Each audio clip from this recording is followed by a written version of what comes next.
Now you understand just why my head is not bored. I don't shout or jump about or have to talk real loud. नमस्कार श्रोता मित्रों, स्वागत है आपका मेरे YouTube channel रश्मि की दुनिया में। आज आप मेरी ये अंग्रेजी भाषा सुनकर अचंभित हुए होंगे जरूर।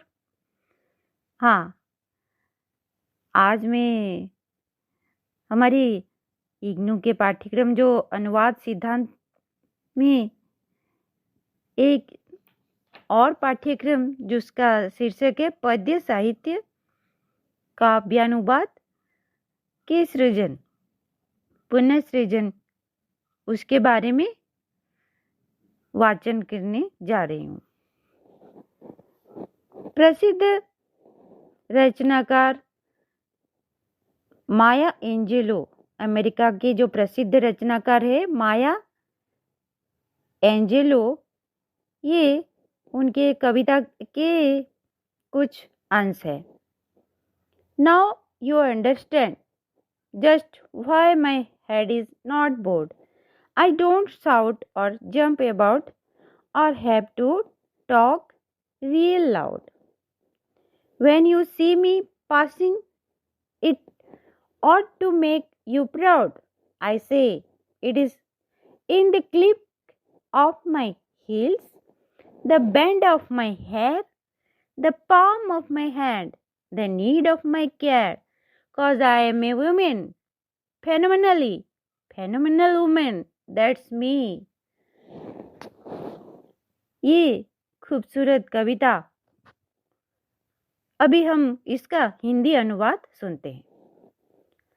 अब आपकी समझ में आया कि क्यों नहीं झुकता कहीं भी शीश मेरा। न मैं चिल्लाती हूँ, न उछल कूद ही करती रहती, या सचमुच ही बड़े जोर से बातें करती। जब तुम मुझे यहाँ से गुजरते देखो, तुम्हें गर्व का अनुभव होना चाहिए।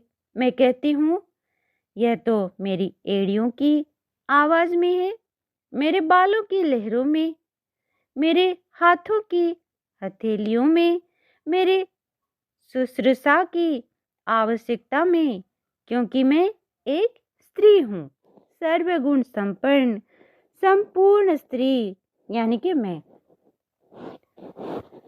अनुवाद की दृष्टि से देखा जाए तो यह बेहतरीन अनुवाद होगा। आइए कविता के शीर्षक से ही अपनी बात की शुरुआत करते हैं। फेनोमेनल शब्द का शाब्दिक अर्थ है अद्भुत, असाधारण, अभूतपूर्व, प्रतीयमान आदि, जबकि अनुवादक ने इसका अनुवाद किया है संपूर्ण। इस शब्द का यह अनुवाद किसी भी तरीके से सही नहीं ठहराया जा सकता, लेकिन फिर सवाल उठता है कि कविता के अनुवाद में ज़्यादा आवश्यक क्या है, और वह है सहृदयता। कविता के अनुवाद में यह समझना भी इतना ही जरूरी होगा कि अमुक कविता का अनुवाद किस उद्देश्य से किया जा रहा है। यदि उसका उद्देश्य उसके कथ्य को बचाना है तो अनुवाद की रणनीति उसके अनुसार होगी, और यदि अनुवादक का उद्देश्य समय या समाज विशेष में अपनाई गई शैली का भी संरक्षण है तो अनुवादक की जिम्मेदारी और बढ़ जाती है। यदि अनुवादक मशीन की तरह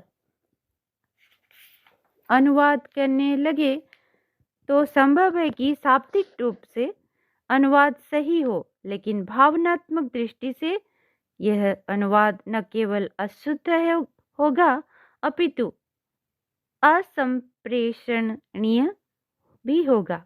कविता में कवयित्री द्वारा प्रयुक्त शब्द फेनोमेनल का संभवतः वही अर्थ है जो अनुवादक ने किया है। इस अनुवाद प्रक्रिया में अनुवादक ने सर्वप्रथम प्रस्तुत शब्द का अर्थ शब्दकोश में खोजा होगा। शब्दकोश में प्राप्त अर्थ कवयित्री द्वारा प्रकट किए गए भावों को संप्रेषित करने में असमर्थ लगे होंगे और ऐसी स्थिति में अनुवादक ने कविता के मर्म को एक सहृदय की तरह समझने के लिए इस शब्द के लिए संपूर्ण का प्रयोग उचित समझा होगा। इस कविता के एक उदाहरण के माध्यम से कविता के अनुवाद को समझने का प्रयास करते हैं। Cause I am woman, phenomenal woman, that's me। इसका हिंदी में अनुवाद है, क्योंकि मैं एक स्त्री हूँ, सर्वगुण संपन्न, संपूर्ण स्त्री, यानी कि मैं। फेनोमेनल शब्द के लिए सर्वगुण संपन्न शब्द का इस्तेमाल किया गया है। पूरी कविता को यदि पढ़ा जाए तो इस शब्द का अंग्रेजी प्रयोग अद्भुत प्रभाव उत्पन्न करता है। एक स्त्री, ऐसी स्त्री शायद सौंदर्य के बाहरी पैमानों पर खरी नहीं उतरती, लेकिन फिर भी दुनिया के समक्ष एक चुनौती है। ऐसी स्त्री को गुणों को उभारने के लिए कवयित्री अपने लिए फेनोमेनल शब्द का प्रयोग करती हैं, लेकिन हिंदी में कविता का खूबसूरत अनुवाद करते समय अनुवादक कहीं भावावेग में आ जाते हैं और तथाकथित आदर्श भारतीय स्त्री के लिए उपयोग किए जाने वाले पदबंध संपूर्ण स्त्री तथा सर्वगुण संपन्न का प्रयोग कर बैठते हैं। स्पष्ट है कि अनुवादक कवि का उद्देश्य यहाँ कविता के लिए अनुवाद न होकर कविता के कथ्य का अनुवाद है। काव्यानुवाद साहित्यिक संरचनाओं को एक भाषा से दूसरी भाषा में पुनर्रचित करने वाला कला है और यह काव्य की अद्वितीयता और भावनाओं को संरक्षित करने का अद्वितीय तरीका होता है। काव्यानुवाद एक चुनौतीपूर्ण क्रिया हो सकता है, क्योंकि यहाँ कवि के भाषा और भावनाओं को सही रूप से संकलित करने का प्रयास करता है, जिसकी समझदारी और साहित्यिक योग्यता की आवश्यकता होती है। काव्यानुवाद का एक महत्वपूर्ण पहलू यह है कि यह साहित्यिक धर्म के प्रति समर्पित होना चाहिए। कवि के भाषा का आदर रखना, उनके भावनाओं को समझना और उनकी रचनाओं की गहराइयों में जाने का प्रयास करना अत्यंत महत्वपूर्ण है। उनकी भावनाओं को गहराइयों से हमें जानने की चेष्टा करना है। कविता की छवि, आवाज और छवियों को सही तरीके से प्रस्तुत करना आवश्यक होता है, ताकि पाठक कविता की सौंदर्य और अर्थ को पूरी तरह से समझ सके। इसके अलावा काव्यानुवाद को उपयुक्त भाषा और मीटर का चयन करना पड़ता है, ताकि मूल काव्य की ध्वनि और छाया चित्रण को संगत रूप से प्रस्तुत किया जा सके। काव्यानुवाद के दौरान अनुवादक को उन्होंने प्रस्तुत की जाने वाली कविता की गहराइयों में जाने का समय देना चाहिए और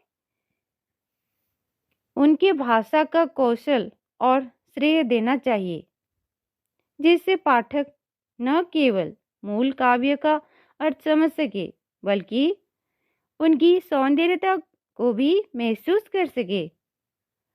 कविता की सौंदर्य को अपने हृदय से, अपने मन से महसूस करके हम अगर समझ सकते हैं, तो जो मूल काव्य है, हम उसका अनुवाद पढ़ने के बाद भी मूल काव्य को गहराइयों के साथ समझ सकते हैं।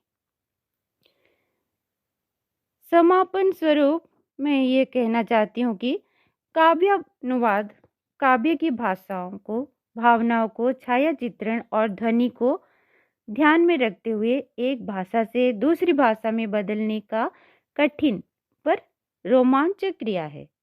वह साहित्यिक धर्म के प्रति समर्पित होना चाहिए और पूरी सावधानी और विवेक के साथ किया जाना चाहिए ताकि मूल काव्य की गहरी ध्वनि को प्रस्तुत करने का कार्य सफल हो सके। आशा करती हूँ इस पाठ्यक्रम से हमें इससे आपको काव्यानुवाद के बारे में कुछ जानकारी हासिल हुई होगी। धन्यवाद श्रोता मित्रों।